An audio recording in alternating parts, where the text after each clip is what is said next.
Pues empecé a interesarme en el cine a los 14 años, 13, 14, a la edad que uno normalmente empieza con inquietudes y que trata de entender qué quiere, ¿no? Yo creo que fue como a los 15, antes me interesaba más la música, y quería ser músico y todo sonaba muy, pues, alejado de, no de la realidad, pero de una proyección realista viniendo de una familia pues muy normal, ¿no? Una familia Halevi, donde nadie tiene ninguna conexión con ningún tipo de actividad artística o cultural en lo particular.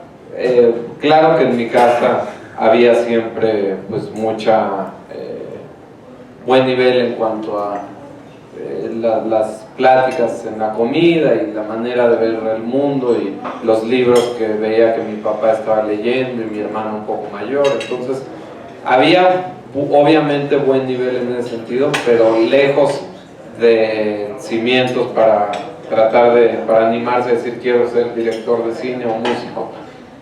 Y quería ser músico y mi papá me desanimaba porque me decía músico pues de rock, ¿no? Para tocar en bares y eso, y ya lo empezaba a hacer, que ese es el camino, ¿no? Con mis amigos Eddie Arari y Avi Arari. Y pues no nos iba muy bien ni parecía algo con mucho futuro. Y mi papá, como buen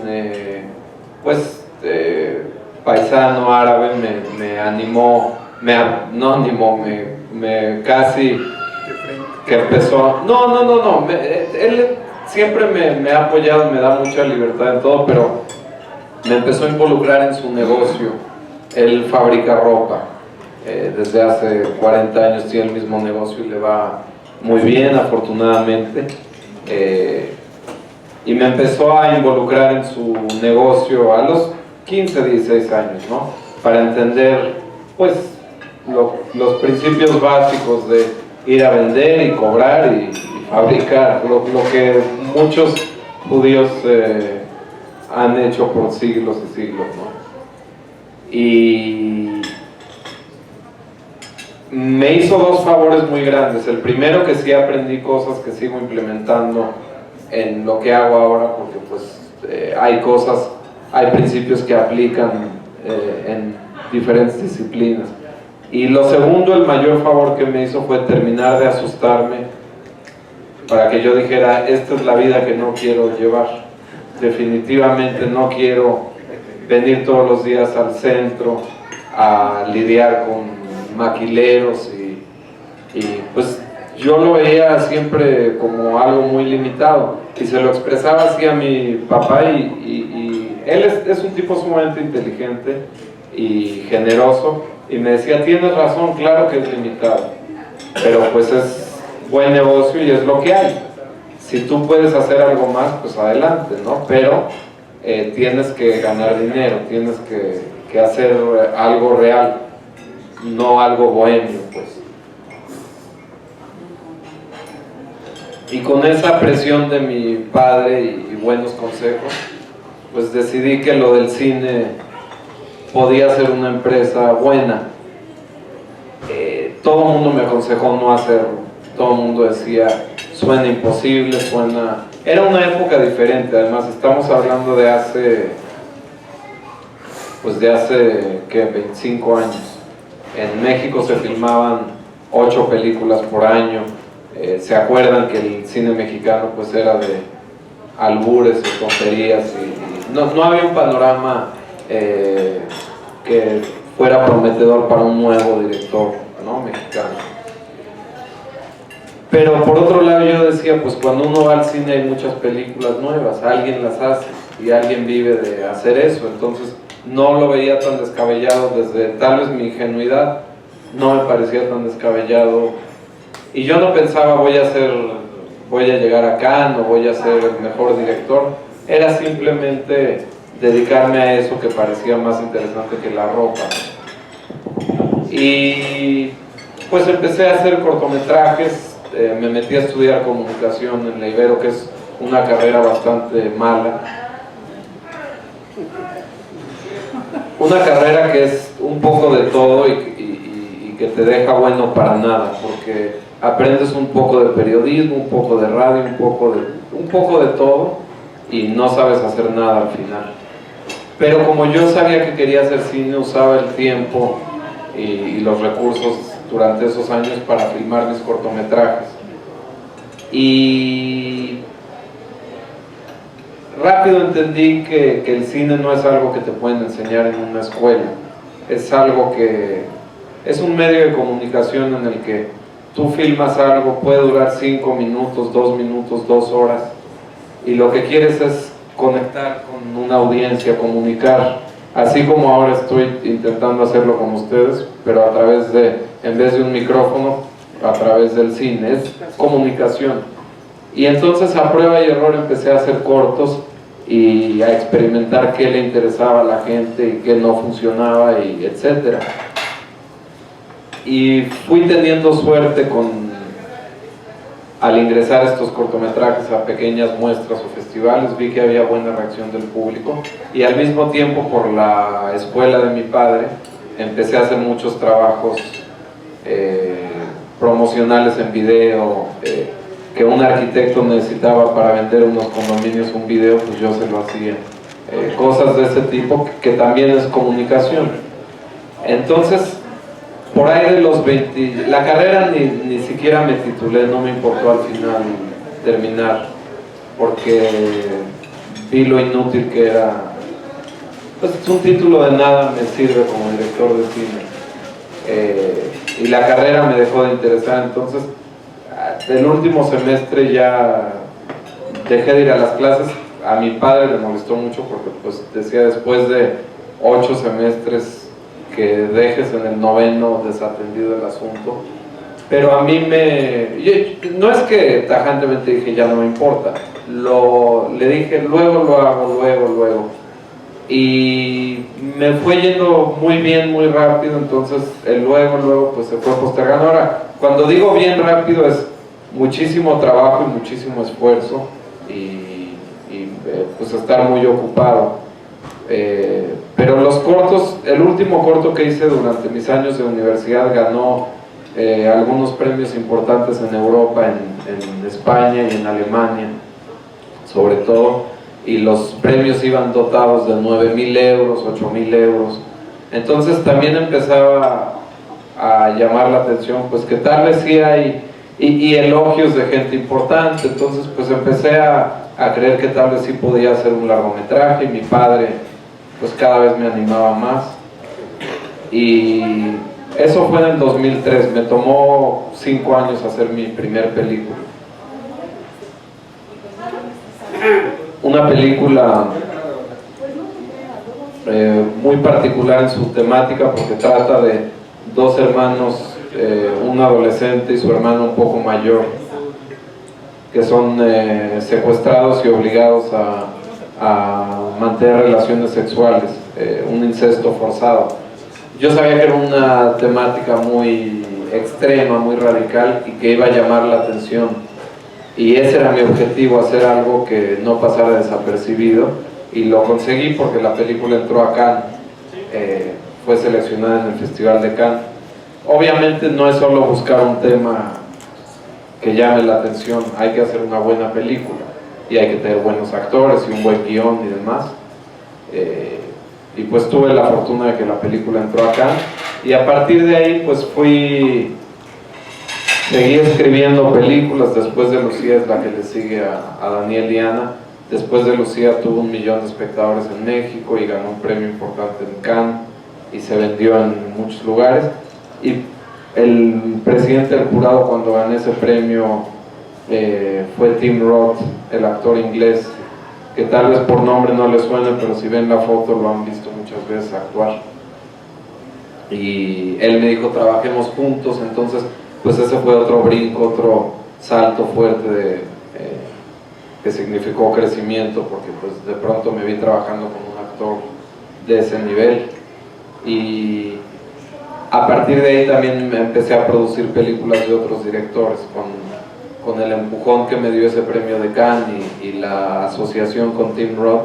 Empecé a producir a a otros directores, y también con muy buenos resultados, porque uno ganó el León de Oro en Venecia, cosa que hasta ese momento ninguna película latinoamericana había ganado. Ahora ya hay dos más, porque después de eso Guillermo del Toro y Cuarón ganaron el mismo premio, pero esta película rodada en Venezuela que produjimos juntos fue la primera en llevarse ese premio. Película rodada con muy poco dinero y en Venezuela en pleno caos. Entonces pues tiene muchos méritos Lorenzo Vigas, que es el director de esa película. Yo lo acompañé nada más, del mismo modo que a Gabriel Ripstein. Gabriel Ripstein y yo hicimos una mancuerna en donde yo dirigía y él producía, y viceversa. Cuando él dirige, yo produzco. Cuando él produce, entendía.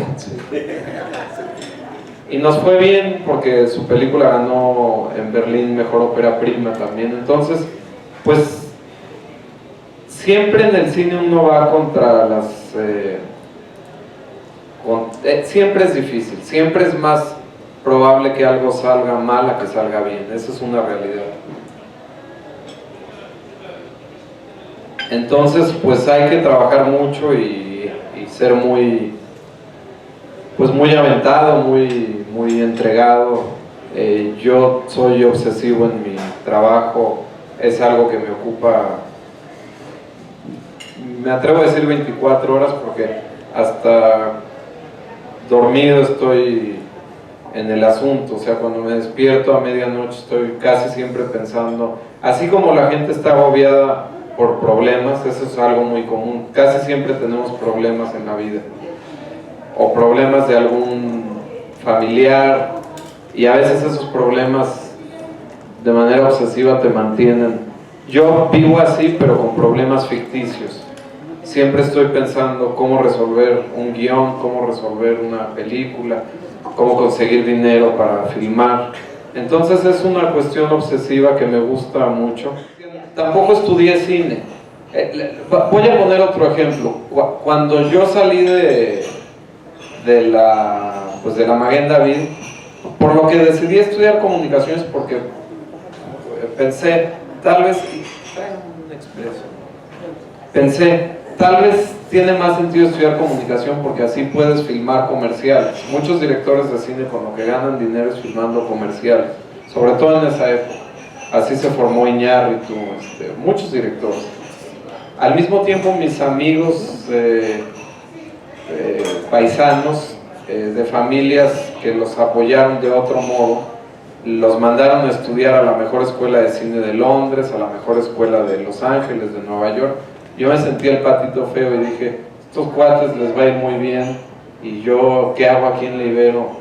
Y eso me obligó a filmar más cortos y a esforzarme más y a leer más.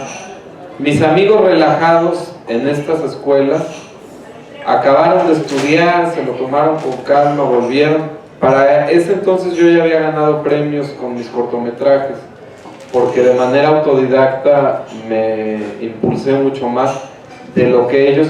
Yo en lo que no creo es en las escuelas en general. Pero eso es personal. Y personal, y una cuestión de personalidad también. Yo tengo... no me gusta sentarme en un salón de clases y que me digan cómo hacer las cosas o qué pensar. Pero bueno, es muy personal eso. Pero esa maestra Bella Cherén fue la que me enseñó Los Olvidados, La Naranja Mecánica, y me dijo, ve a ver una película que se llama Tiempos Violentos, que está en el cine, que acaba de ganar la Palma de Oro. Era el 94 o 95. Digo 95 por lo que tardó la película en llegar a México. Yo creo que era el 95. Y es una película que yo creo que muchos de ustedes vieron, Pulp Fiction, Tiempos Violentos, que es muy particular porque empieza por el final y rompe la estructura de tiempo. A John Travolta lo matan a media película y es el protagonista. Es muy violenta, pero a la vez muy estética. Es una película muy completa esa maestra Bella me dijo, y ganó la Palma de Oro. Fue la primera vez que yo oí que el Festival de Cannes existía y que había una cosa que se llama la Palma de Oro. Entonces Bella Cherén fue buena, me impulsó mucho en ese sentido. Toda mi familia, cada que presento una película en Cannes, van todos, hasta mi cuñado, y todos van pues muy muy, no solo orgullosos, ya están involucrados. Mis hermanas, las dos trabajan en mi casa productora, mi mamá también allá, sí. Por eso me fui un mes de México también, para que me dejen respirar un poco. No, hombre, están todos felices y muy involucrados. Es algo muy interesante el cine. Pero mi papá lo que hizo muy bien fue presionarme. Me dijo: yo no voy a ser responsable de tus frustraciones, entonces si quieres hacer cine, inténtalo. Lo más probable es que no te vaya bien. Pero eso era ser objetivo. Tengo amigos que los papás les decían: ay, eres bien talentoso, mi hijo, porque les enseñaron una foto, alguna tontería que tomaron. Mi hijo es un genio, y los echas a perder así. Mi papá, a través de ser realista y presionarme, mi papá me dijo: yo te apoyo todo lo que quieras. Incluso me pagó un curso muy caro en Nueva York que duró 6 semanas nada más. Pero el tope, me dijo, es cuando cumplas 25 años. Yo después no te doy un peso, porque yo no te voy a mantener, tienes que ser autosuficiente. Y fue tal la presión, y yo por dignidad y eso, que desde los 21 ya era autosuficiente haciendo estos. Cuando les dije hacía un trabajito para un arquitecto, eso no era cualquier cosa, se convirtió en un trabajo de tiempo completo. Hice para Comex como 50 cápsulas de cómo redecorar un espacio. Hacía recetas de cocina para Lincoln. Y luego también fui con una casa productora que tenía proveedor del gobierno federal haciendo comerciales durante muchos años. O sea, la actividad comercial. Dejé de hacer comerciales cuando gané el premio con Después de Lucía, porque llevaba haciéndolo 12 años, pero también con ese premio y con Tim Roth diciendo trabajemos juntos, dije: tal vez es momento de darme la oportunidad de incursionar de lleno en el cine. Ya tenía 32 años, algo de dinero ahorrado, algo de experiencia. Dije: voy a suspender lo de la publicidad por 2 años. Que ese sea el premio real, porque yo detestaba hacer comerciales, nunca lo disfruté, pero pues es chamba. Ese es también el problema de mucha gente joven, que quieren hacer lo que les gusta. Incluso hacer una película es horrible, o sea, no entremos en la cuestión romántica de ay, qué padre tu vida. No, pero es de la chingada hacer una película. Es muy sencillo. Cuando tú te encuentras a alguien con sus hijos y dices: qué bonitos niños, ¿qué te contestan casi siempre? Te los regalo, ¿no? Esa es la clásica. Cuando ves un papá con 4 hijos, llévatelos, te los regalo. Y claro que tú sabes que es broma, pero te está haciendo ver que tú estás viendo el momento bonito de la familia. Pero pues ustedes, yo no sé, yo no tengo hijos, ustedes saben lo que es tener hijos. Hacer películas es lo mismo, es conseguir el dinero, correr riesgos, levantarte a las 5 de la mañana para ir a filmar durante meses. Es una super friega. Entonces, para hacer lo que me gusta, tengo que hacer muchísimas cosas que detesto hacer, pero esa es la vida.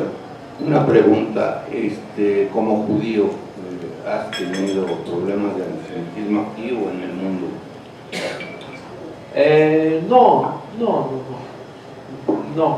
No, creo que en todo caso me ha beneficiado un poco, más que afectarme. En todo caso creo que me ha beneficiado un poco, porque hay muchos judíos en el cine en todos lados, y pues así como entre pues todos los grupos no es que te ayudan y ya, pero hay algún mínimo de simpatía, ¿no?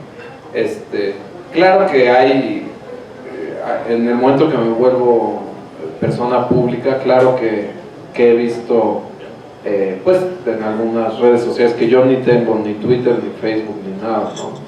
Pero cuando alguien me dice: están diciendo algo antisemita dirigido a ti, bueno, pues yo no puedo controlar eso, pero nada significativo. Ahora, como director de cine hasta ahora, con las películas que he dirigido y las que he producido, no hay nada en mi cine judío, absolutamente nada. O sea, también hay que... Me han invitado a Israel 2 veces, así como me invitan a muchísimos lugares. Las 2 veces se enteraron de que soy judío cuando llegué ahí, se sorprendió mucho de que hablaba hebreo. O sea, la invitación no tenía que ver con, por ejemplo, ahora que fui a este festival, habían invitado ya a Carlos Regadas y a Mate Escalante. Yo fui el tercer director mexicano en ir. Entonces yo no me veo como un director judío, me veo como un director de cine. Después de que mi último cortometraje a los 23 años ganó unos premios y eso, dije, bueno, vamos a hacer una película, un largometraje. Pues yo no sabía escribir una película y es muy intimidante. La parte más difícil de hacer una película es escribirla. Pero con toda esta lógica de que pues tiene que ser rentable, dije, vamos a hacer una comedia. Escribí una comedia muy ambiciosa que lidiaba con muchas historias, que transcurría entre los años 70 y 80, muy ambiciosa. Como yo no sabía escribir, lo empecé a hacer con un maestro de mi universidad. Dije, pues qué mejor que el propio maestro. Reescribimos la película durante 3 o 4 años, unas 35 o 40 veces. Y esa fue mi maestría sin quererlo, otra vez de manera autodidacta. Y digo autodidacta porque este profesor mío, que sigue siendo muy buen amigo, todavía no ha hecho películas. Entonces estábamos a la par incursionando, intentando hacer algo, ¿no? La reescribimos unas 35 veces y después de 4 años mi moral estaba ya muy decaída, estaba muy cansado y yo no entendía por qué nadie quería financiar lo que para mí era una comedia muy divertida. Y me harté y dije, pues nunca voy a ser director de cine. Era cierto, los pronósticos eran ciertos, esto es casi imposible. Y al mismo tiempo, pues porque soy muy luchón, dije, no, vamos a hacer una película. Entonces, en 2 o 3 meses escribí el guión de Daniel y Ana y dije, esta vez voy a escribir un guión que sea como mis cortometrajes, que eran todos dramáticos. No me importa a quién le guste o a quién no, pero va a ser algo radical que llame la atención. Y va a ser algo muy barato que yo pueda producir solo, si no hay dinero, con mis ahorros. Y va a ser, la voy a filmar en 6 meses, pase lo que pase. O sea, el guión no lo voy a reescribir 35 veces, lo voy a escribir y como quede lo voy a filmar. Y esa fue mi ópera prima, con la salvedad de que cuando Daniel Birman Ripstein, el nieto de Alfredo Ripstein, leyó el guión, Alfredo Ripstein había muerto, llevaba un par de años muerto, y Daniel, el nieto que se quedó a cargo del negocio, tenía necesidad de producir algo, leyó el guión y me dijo, órale, vamos a hacerlo juntos.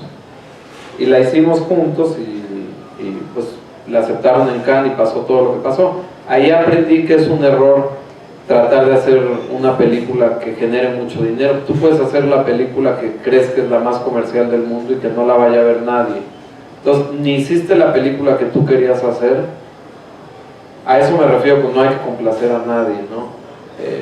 No ganas nada. Y en cambio, cuando hice la película que yo quería, entró acá y me puso en buena posición para empezar una carrera auténtica de cine.